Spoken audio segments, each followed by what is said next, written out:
So it's when your surface reality becomes frustrating, that's the beginning of potentially finding the portal into the awakened state.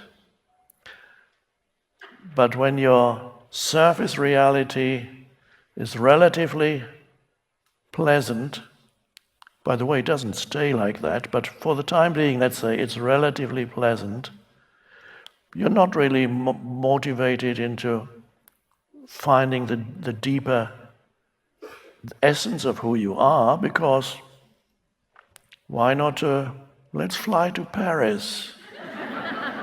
We'll have a great meal there, where you feel a little bit uncomfortable and discontent. Okay, let's go there. Let's do this. Let's try this. More sensory experience. You can buy any sensory experience. And then after a while you'll find being in your comfort zone, after a while becomes your discomfort zone. And then finally you've made it. And then finally there's a possibility of awakening. And so this is the challenges that we encounter in life. Many people have an attitude of resentment or a feeling that there's something very wrong with the world, or there's something very wrong with my life, when they're being challenged by difficult situations, difficult people, loss of some kind. Did I mention difficult people? Oh yes. You may find a lot of your suffering, unhappiness, strangely enough, comes from other people. They are so difficult. And often the very people that were supposed to make you happy, suddenly they don't fulfill their purpose anymore and they make you unhappy. It's called the divorce court.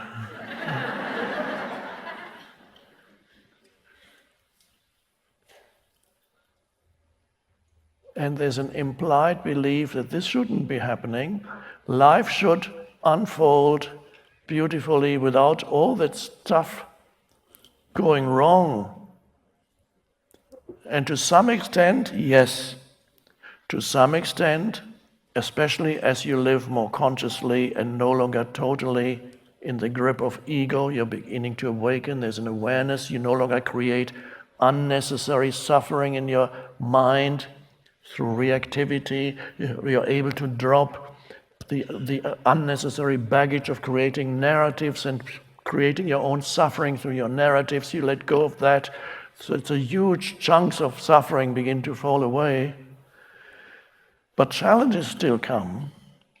Even then, it doesn't mean everything will now go totally as expected and as it should. There's still loss happening from time. You still come across difficult people. How is that? I don't want any more difficult. Yeah, but they're everywhere.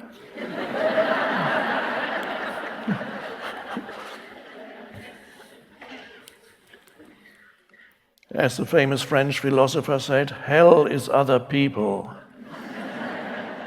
He looked very unhappy, by the way.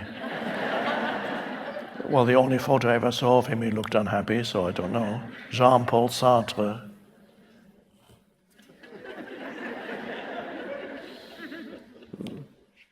It's true, other people are difficult. So your life improves immeasurably as you become more conscious, but it will still challenge you. And it won't mean you will never experience loss again. It doesn't mean things may not go wrong still occasionally, not perhaps as drastically as before. You don't create your own mayhem and chaos anymore.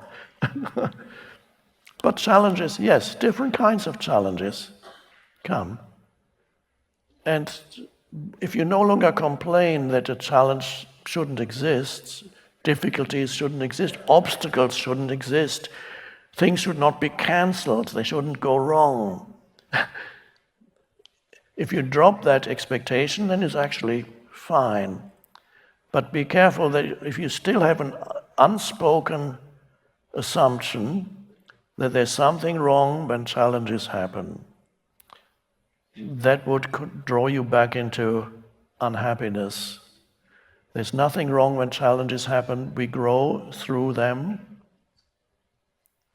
And if you hadn't had yours, you wouldn't be here. If I hadn't had mine, I wouldn't be here, so we wouldn't be here. We would not be here without it.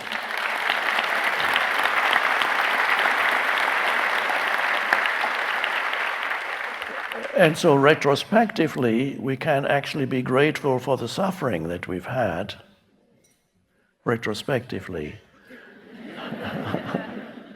The question is, the challenges of life, when they come, do we transform them into unhappiness, or are we able to just face them and then go with it, go with them and do whatever action is possible or necessary, or totally accept that at this moment, this is how it is.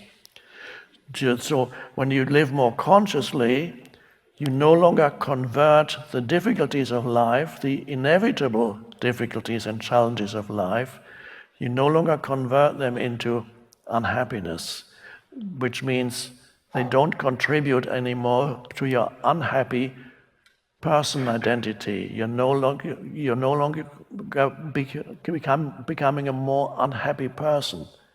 You'll be surprised how many people's main sense of identity in this world is unhappiness. And they're just looking for the next thing to be unhappy about. And they always find something, or to complain about, to be angry about.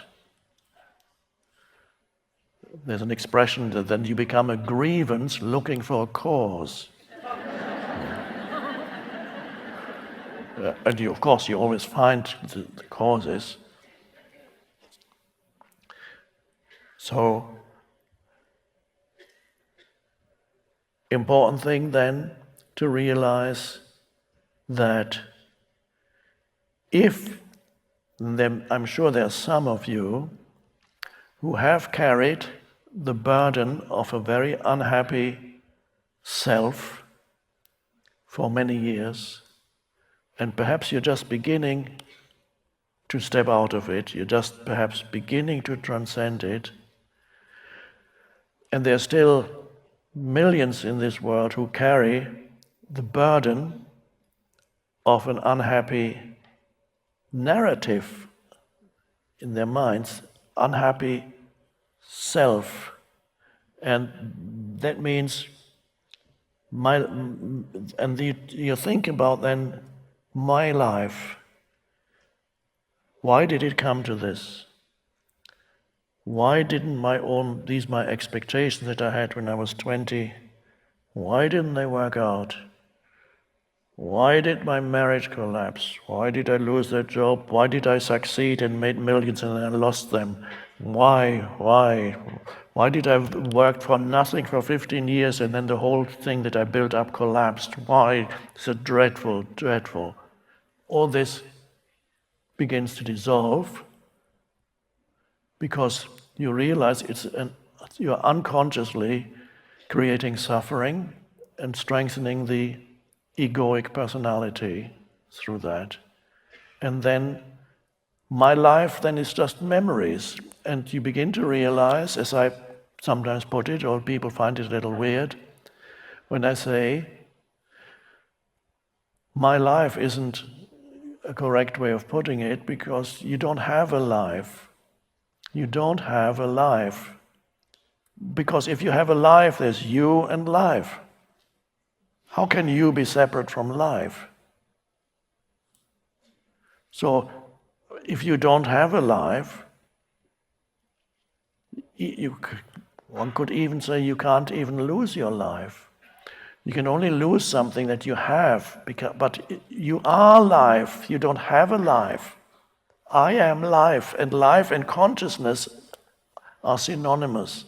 It doesn't mean that every form of life is conscious, but every form of life is, the way I see it, is matter, the table, a rock, mineral. It's like frozen consciousness. Plant life is like liquid consciousness. It's an analogy. And the mind and thinking, and beyond that, consciousness itself is like vapor, mist, it rises. This is a water analogy. All life is manifestation of the one underlying life or consciousness in manifold forms. So you are that. I am life is a wonderful realization.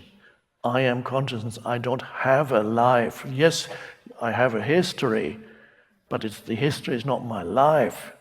It's stuff. It's stuff in the mind. It's memories. And all these things are wonderful that they happen to you because they have brought about your awakening.